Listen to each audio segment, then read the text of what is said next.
გაეროს უშიშროების საბჭოს ერთი თვით რუსეთი უხელმძღვანელებს ადგილობრივი საინფორმაციო სააგენტოების ცნობით ოფიციალური მოსკოვი ამ მოვალეობის შესრულებას უკვე დღეს იწყებს. აღნიშნულ თანამდებობაზე რუსეთის დელეგაციის ხელმძღვანელი ვიტალი ჩურკინი ნიგერიის წარმომადგენელს ჯოი ოგვუს შეცვლის. ხოლო ჩურკინი უშიშროების საბჭოს წევრ კოლეგებთან შეხვედრებს გამართავს, რომლის ფარგლებშიც უახლოესი თვის სამოქმედო გეგმაში იმუშავდება. პროგრამის პროექტი, რომელსაც ჩურკინი კოლეგებს წარუდგენს, ერაყსა და ლიბიაში გაეროს სამშვიდობო მისიის მოქმედებას, ასევე კოსოვოსა და ახლო აღმოსავლეთში არსებულ ვითარებას ეხება. გაეროს უშიშროების საბჭო 15 წევრისაგან შედგება, მათ შორის 5 მუდმივ მოქმედი წარმომადგენელია. ესენი არიან რუსეთი, ამერიკის შეერთებული შტატები, ჩინეთი, საფრანგეთი და დიდი ბრიტანეთი. დანარჩენ 10 წევრს გაეროს გენერალური ასამბლეა 2 წლის ვადით ირჩევს, 5 მათგანი ყოველ წელს იცვლება.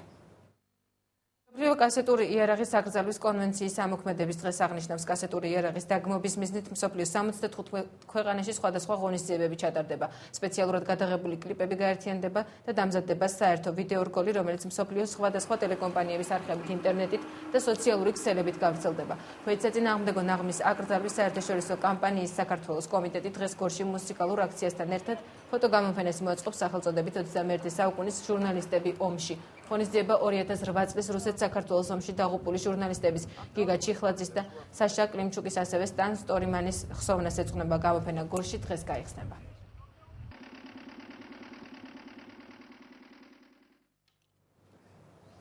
ხვალწმინდა ილია წინასწარმეტყველის ხსენების დღეა. ილიაობის დღესასწაულთან დაკავშირებით ღვთისმსახურების შესრულება დღეს საღამოს სამების საკათედრო ტაძარში დაიწყება, რომელსაც მეუფე იაკობი შეასრულებს. 7 საათზე კი სრულიად საქართველოს კათოლიკოს პატრიარქი ილია მეორე მთაწმინდა ზიავა, სადაც ასევე გადაიხდის წმინდა ილია წინასწარმეტყველის სულის მოსახსენებელ პარაგლის. ხოლო დილის 9 საათზე კი პატრიარქი წირვა სამების საკათედრო ტაძარში აღავლენს. არის ილია წინასწარმეტყველის ხსენების დღე, ანგელოზის დღე, სრულიად საქართველოს კათოლიკოს პატრიარქისა ილია მეორისა, უსურვებ ჯანმრთელობას, გითხრან სიცოცხლეს. არის წმინდა ილია წინასწარმეტყველის დღესასწაული. გილოცავთ წინასწარ ამ დღეს. ილია ნიშნავს ძალა ღვთისა. თქვენი ლოცვით წმინდა ილია წინასწარმეტყველის ლოცვით ღმერთმა მოგცეთ ფიზიკური და სულიერი ძალა. საქართველოს მართლმადიდებლური ეკლესია დღეს ღირსი მამის სერაფიმ საროველის ხსენების დღეს აღნიშნავს საკვირვად წირვა სამების საკათედრო ტაძარში საქართველოს კათოლიკოს პატრიარქმა აღავლინა. წირვის დასრულების შემდეგ კი უწმინდესმა რამდენიმე ქართული გვარიც დალოცა.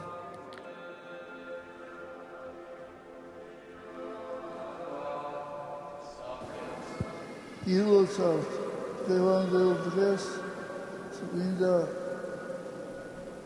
სერაფიმე საროველის დღეა. სერაფიმე საროველი განსაკუთრებული წმინდანია, რომელსაც დიდ საყვარს სცემენ ქართველები. მადლი მისი ლოცვით ღმერთმა მოგცეს, რათა ჩვენც სხონდეს და ხალხიც სხონდეს. ჩვენთან არის ღმერთი. დღეს ვლოცავთ სამ გვარს. ლახტანგიშვილები, გიგიაძეები, ფრანგიშვილები. ღმერთმა დაგლოცოთ, გადახაროთ. დღეს არის ძალიან დიდებული დღე, ძალიან მოხარული ვარ, რომ დღეს დაელოცა ვახტანგიშვილების გვარი. მინდა ყველა ვახტანგიშვილს მიულოცოთ დღევანდელი დღე, უფალი გვარავდეთ. ავტოსაგზაო სამართალ დარღვევებისათვის ჯარიმები გაიზარდა. 1 აგვისტოდან ავტომანქანის მთვრალ მდგომარეობაში მართვისთვის მძღოლს უკვე 200 ლარით დააჯარიმებენ. ხოლო თუ მთვრალ მდგომარეობაში ავტომანქანის მართვა შენობის ან ადამიანის სხეულის მსუბუქი დაზიანება მოყვა, მართვის უფლებას მძღოლს 3 წლით ჩამოართმევენ. თუ მძღოლი პოლიციელის მოთხოვნაზე ავტომანქანას არ გააჩერებს ან შემთხვევის ადგილს მიატოვებს, მას 300 ლარით დააჯარიმებენ ან მართვის უფლებას 1 წლით ჩამოართმევენ. ჯარიმები იზრდება ღერძულა ხაზის გადაკვეთაზეც, რაც მძღოლს უკვე 50 ლარი დაუჯდება. უსაფრთხოების ღვედის გამოუყენებლობისთვის კი ჯარიმა 40 ლარია.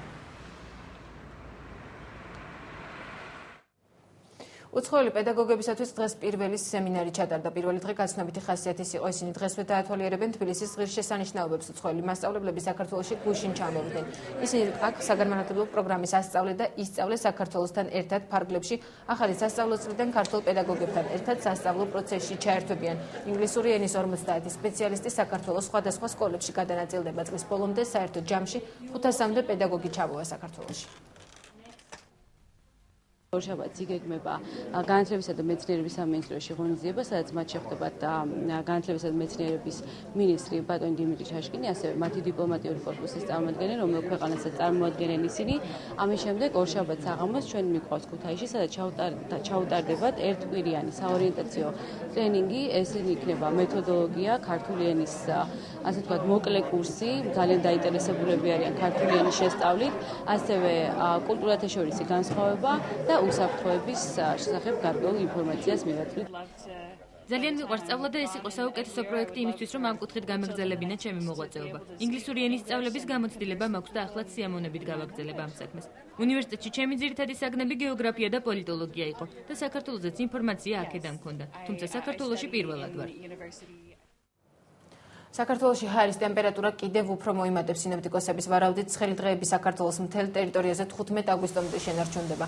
რამდენჯერმე იწვიმებს, თუმცა ჰაერის ტემპერატურა არ დაიკლებს და 37-დან 40 გრადუსამდე აიწევს. მედიკოსები კი მაღალი სიცხეების დროს მოსახლეობას ურჩევენ მზეზე ყოფნას, მაქსიმალურად მოერიდონ და რაც შეიძლება ბევრი სითხე მიიღონ. უახლოეს დღეებში საქართველოში კვლავ ცხელი და უმეტესად უნალექვამიდი იქნება, რაც გამოწვეულია სამხრეთ რაიონებიდან ცხელი ჰაერის მასების გადმონაცვლებით. საქართველოს დაბლობსა და ბარში ჰაერის მაქსიმალური ტემპერატურა 34-39 გრადუსის ფარგლებშია ნავარაუდები. რაც შეეხება მომდევნო დღეებს, დღევანდელი მონაცემებით 10 აგვისტომდე უმეტესად უნალექვამიდი და ცხელი ტემპერატურები შენარჩუნდება საქართველოს მთელ ტერიტორიაზე.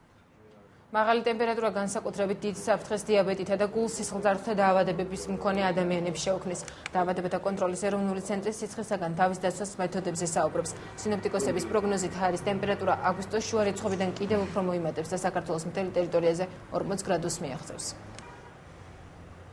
ძალიან აუცილებლობა არ არის, სიცხეშია სამუშაოს თავი ავარიდოთ. და პირველი რჩევა არის ყოველ შემთხვევაში, რომ მივიღოთ ბევრი რაოდენობით სითხე, ძირითადად წყალი და რადგანაც ოფთან ერთად მარილებსაც კარგავს ორგანიზმი, ამიტომ შეიძლება რაციონში გავზარდოთ, თქვათ, მინერალების და მარილების მოხმარება. ოღონდ სიფრთხილე ასაჭირო, ვისაც თქვათ ჰიპერტონია აქვს, უნდა აუცილებლად თავის ექიმთან კონსულტაცია გაიაროს. ტანსაცმელი მაქსიმალურად ესეთი ბუნებრივი ნაჭრის და ღიაფერების, თავი უნდა ავარიდოთ სხვა შორის ალკოგოლს და კოფეინიან სასმელებს. გარუჯვა კარგია, მაგრამ მოვერიდოთ ზედმეტად, ასე ვთქვათ, გარუჯვას და დღის სიცხის დროს, დილას და საღამოს არის კარგი.